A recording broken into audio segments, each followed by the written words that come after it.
So let's try to create a GDC generation.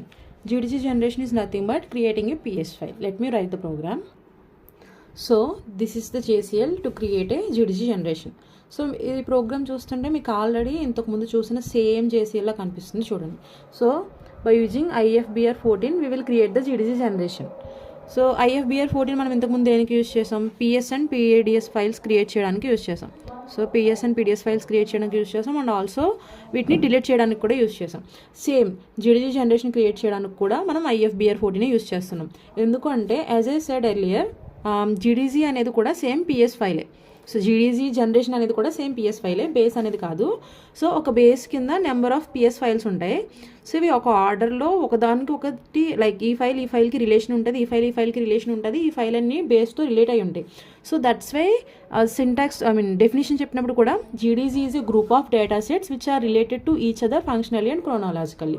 So data sets are nothing but in this case PS files. So ఇక్కడ నేను ఏం చేస్తున్నా అంటే మనం ఇక్కడ ఇచ్చిన నేమ్ ఉంది కదా, IBM user.prasanna.gdc1+1 అని ఇచ్చాను. సో ఈ నేమ్ ఇంతకుముందు మనం GDC బేస్ క్రియేట్ చేసేటప్పుడు యూజ్ చేసాం. సో బేస్ నేమ్ ఏమని ఇచ్చాను నేను? IBM user.prasanna.gdc1 అని బేస్ నేమ్ ఇచ్చాను. సో ఇక్కడ నేను +1 అని ఇస్తున్నా. అంటే సో ఈ నేమ్తో ఏదైతే ఉందో అది ఆల్రెడీ బేస్ అనేది క్రియేట్ అయిపోయింది. సో GDC1 అనే బేస్ ఆల్రెడీ క్రియేట్ అయిపోయి ఉంటుంది అనమాట. సో మనం ప్రీవియస్గా రాసిన జాబ్ సబ్మిట్ చేసినప్పుడు. సో నేను ఈ జాబ్ సబ్మిట్ చేస్తున్నాను. ఈ జాబ్ మీకు తెలియంది ఏమీ లేదు. సో స్టెప్ కార్డ్ తర్వాత DD స్టేట్మెంట్లో బేస్ ఇచ్చి +1 ఇచ్చాను. సో ఈ పార్ట్ అనేది మాత్రమే న్యూ.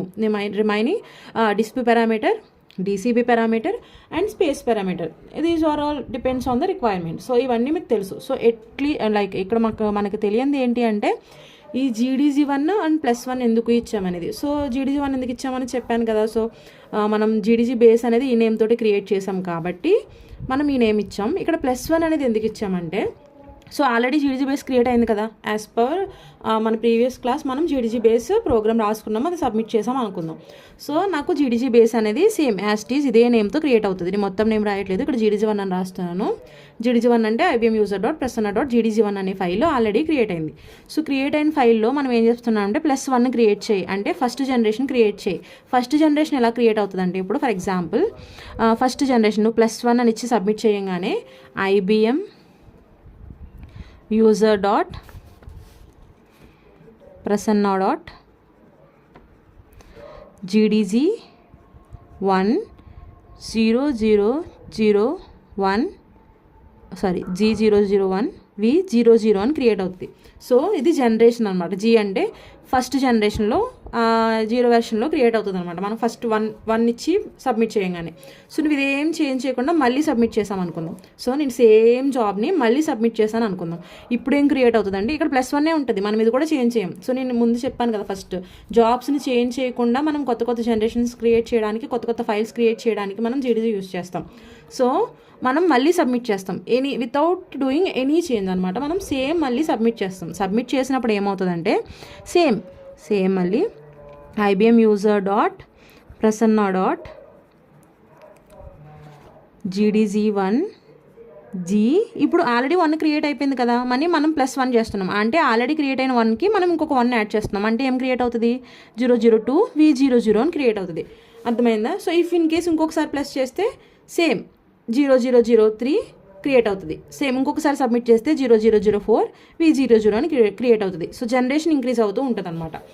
సో మనకి ఎన్నిసార్లు సబ్మిట్ చేస్తే అన్ని జనరేషన్స్ క్రియేట్ అవుతాయి. ఇష్యూ ఏం రాదు. ఇక్కడ ఆల్రెడీ ఫైల్ ఉంది అని ఎగ్జిస్టింగ్గా ఉందని రాదు, ఎందుకంటే మనం ఫైల్ నేమ్ ఇవ్వట్లేదు, జనరేషన్ నెంబర్ మాత్రమే మెన్షన్ చేస్తున్నాం.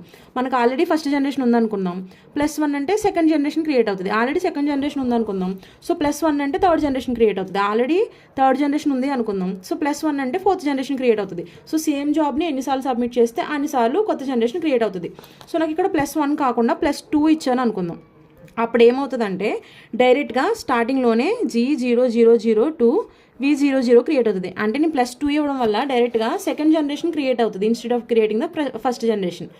ఇప్పుడు నేను ఈ జాబ్ని మళ్ళీ సబ్మిట్ చేశాను అనుకుందాం. ఆల్రెడీ ఇక్కడ 2 ఉంది కదా, 2 + 2 4 క్రియేట్ అవుతుంది. సో G0004 V00 క్రియేట్ అవుతుంది. ఇది మళ్ళీ సబ్మిట్ చేస్తే G000 6 V00 క్రియేట్ అవుతుంది. సో అర్థమైంది కదా, మనం ఇక్కడ ఇచ్చిన దాన్ని బట్టి మనకి జనరేషన్స్ అనేవి ఆల్రెడీ ఉన్న ఎగ్జిస్టింగ్ జనరేషన్కి ప్లస్ అవుతూ క్రియేట్ అవుతూ ఉంటాయి అనమాట. సో ఇది GDC generation creation. GDC generation క్రియేషన్లో సేమ్ పిఎస్ ఫైల్ ఎలా క్రియేట్ చేస్తామో అలానే రాస్తాం. బట్ ఇక్కడ మనం బేస్ నేమ్ ఏమైతే ఇచ్చుకున్నామో ఇంతకు ముందు క్రియేట్ చేసిన జీడీజీ బేస్ నేమ్, ఆ నేమ్ ఇక్కడ మనకి ఏ జనరేషన్ అయితే క్రియేట్ అవ్వాలనుకుంటున్నామో ఆ నెంబర్ ఇస్తాం. ఫర్ మోస్ట్లీ +1 ఇస్తాం. సో ఫస్ట్ 1 జనరేషన్ క్రియేట్ అవుతుంది, తర్వాత +2 లైక్ ఇక్కడ 1 అనే ఉంటుంది. ఎన్నిసార్లు సబ్మిట్ చేస్తే అక్కడ ఉన్న నెంబర్కి యాడ్ అవ్వకుండా వస్తుంది. చెప్పాను కదా 1 ఉంది అనుకుందాం, G001 ఉంటే మళ్ళీ సబ్మిట్ చేస్తే 2 క్రియేట్ అవుతుంది, మళ్ళీ సబ్మిట్ చేస్తే 3 క్రియేట్ అవుతుంది. అలానే ఇక్కడ 1, 2 ఇది చేంజ్ చేయాల్సిన అవసరం లేదు. ఆటోమేటిక్గా నువ్వు ఆల్రెడీ ఒకటి యాడ్ చేసావు కదా, నేను ఇంకొకటి యాడ్ చేస్తానని చెప్పేసి నెంబర్ ఆటోమేటిక్గా అది అప్డేట్ అయిపోయి ఆటోమేటిక్గా జనరేషన్స్ క్రియేట్ అవుతుంది. సో ఈ జనరేషన్కి రిలేషన్ ఏంటి అంటే దీనికి ప్రీవియస్ జనరేషన్ లిమిట్ పూర్తయిన తర్వాత based on the no scratch and empty no empty scratch parameters ఏవి డిలీట్ అవ్వాలి, ఎన్ని డిలీట్ అవ్వాలి అన్నీ. సో వీటన్నిటికీ రిలేషన్ ఉంటుంది అనమాట. సో ఇది జీడీజీలో ఫస్ట్ జనరేషన్ క్రియేట్ చేయడానికి ప్రోగ్రామ్.